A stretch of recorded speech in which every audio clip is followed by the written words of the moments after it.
এই মুহূর্তে ইসলামবাগে আছেন রিপোর্টার সামদানি প্রত্যয়। বিস্তারিত জানতে সরাসরি যাচ্ছি তার কাছে। সামদানি, রাজধানীর পুরান ঢাকার ইসলামবাগের একটি প্লাস্টিক গোডাউনে অগ্নিকাণ্ডের ঘটনা ঘটেছে।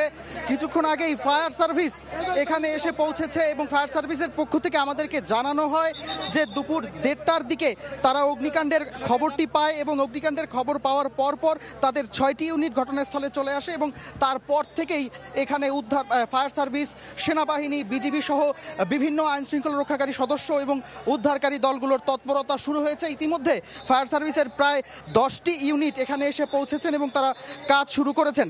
আমরা দেখতে পাচ্ছি যে একটি অগ্নি দুর্ঘটনার যে ঘটনাটি এর আগেও আমরা লক্ষ্য করেছি।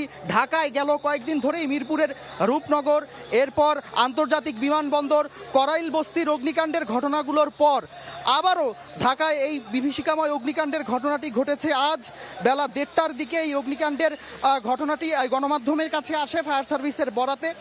এখন আমরা দেখতে পাচ্ছি যে কিছুক্ষণ আগে যখন এই অগ্নিকাণ্ডের সূত্রপাতটি হয় তখন ফায়ার সার্ভিসের পক্ষ থেকে এই আগুনের সূত্র বা ঠিক কোন জায়গায় আগুনের সূচনাটি ঘটেছে সেটি ফায়ার সার্ভিস আমাদেরকে জানাতে না পারলেও এর কিছুক্ষণ পর স্থানীয় বাসিন্দাদের বরাতে ফায়ার সার্ভিস আমাদেরকে জানায় যে অগ্নিকাণ্ডের যে ঘটনা বা অগ্নিকাণ্ডের যে সূত্রপাত, সেই সূত্রপাতটি একটি প্লাস্টিক গোডাউন থেকে হয়েছে।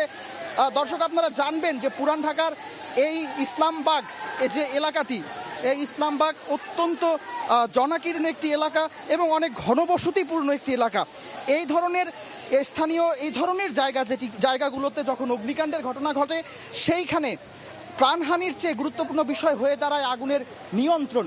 কারণ অত্যন্ত ঘনবসতিপূর্ণ জায়গা হওয়ার কারণে এ ধরনের জায়গায় আগুন নিয়ন্ত্রণ করতে ফায়ার সার্ভিস কর্মীদের যেমন বেগ পোহাতে হয়, ঠিক তেমনি এখানে উদ্ধার তৎপরতা শুরু করতেও এখানে পৌঁছানোর যে সড়ক, সেই সড়কের যে পরিমাণ রাস্তাতে যে যানজট এবং সড়কে যে পরিমাণ গাড়ি ঘোড়ার ভিড়, তাতে আসলে ফায়ার সার্ভিসের এখানে পৌঁছতে অনেক বেগ পেতে হয়েছে বলে আমরা জানতে পেরেছি। এখন আমরা এখানে দেখতে পাচ্ছি যে উদ্ধার তৎপরতা শুরু হয়ে গেছে, আগুন নিয়ন্ত্রণের তৎপরতা শুরু হয়েছে। আমরা আগুনের ধোঁয়া দেখতে পাচ্ছি, এখনো আগুন নিয়ন্ত্রণের কোনো তথ্য আমরা পাইনি এবং আমরা ধোঁয়া এখনো দেখতে পাই। এই উদ্ধার তৎপরতার কার্যক্রম চলমান থাকায় আমরা কিন্তু ভেতরে যেতে পারছি না। দর্শক, আপনারা দেখতে পাচ্ছেন যে রাজধানীর ইসলামবাগের চেয়ারম্যান ঘাট সংলগ্ন রাজধানীর ইসলামবাগের চেয়ারম্যান ঘাট এলাকায় যে অগ্নিকাণ্ডের ঘটনাটি ঘটেছে সেই ঘটনাটি কিন্তু আমরা দেখতে পাচ্ছি। দর্শক, এখন এই মুহূর্তে লালবাগ থেকে 2টি, হাজারীবাগ থেকে 2টি, মোট 6টি ইউনিট এবং সিদ্দিক বাজার থেকে 3টি ইউনিট মিলে মোট 9টি ইউনিট এবং আমাদের সঙ্গেই এই মুহূর্তে আরেকটি ইউনিট এখানে প্রবেশ করেছে। মোট ফায়ার সার্ভিসের 10টি ইউনিট আগুন নিয়ন্ত্রণে কাজ করছে। ফায়ার সার্ভিস আমাদেরকে জানিয়েছে দুপুর 1:30টায় আগুন লাগার প্রথম টিম তাদের ঘটনাস্থলে পৌঁছে যায় 1টা 50 এবং তারপর থেকেই তারা সিদ্দিক বাজারের তারপর থেকেই কিন্তু এখানে সেই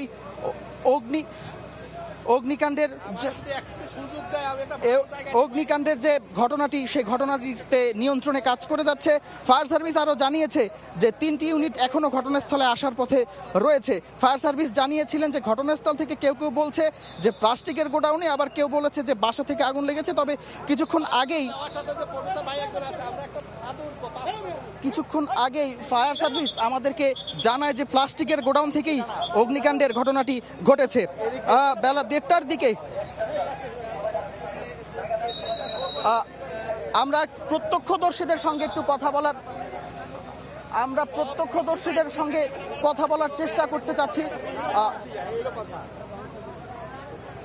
এই যে অগ্নিকাণ্ডের ঘটনাটি ঘটেছে,